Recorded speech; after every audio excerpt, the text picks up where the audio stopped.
Here, enormous numbers of fur seals were once killed annually for their skins. Over 100,000 northern fur seals now come here each summer. It's one of the largest colonies in the world. The beaches are jam-packed. Huge territorial males compete for space.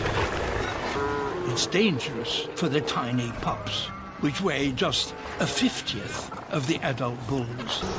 The aggressive males are only focused on the next challenge. When fights break out, the pups are ignored.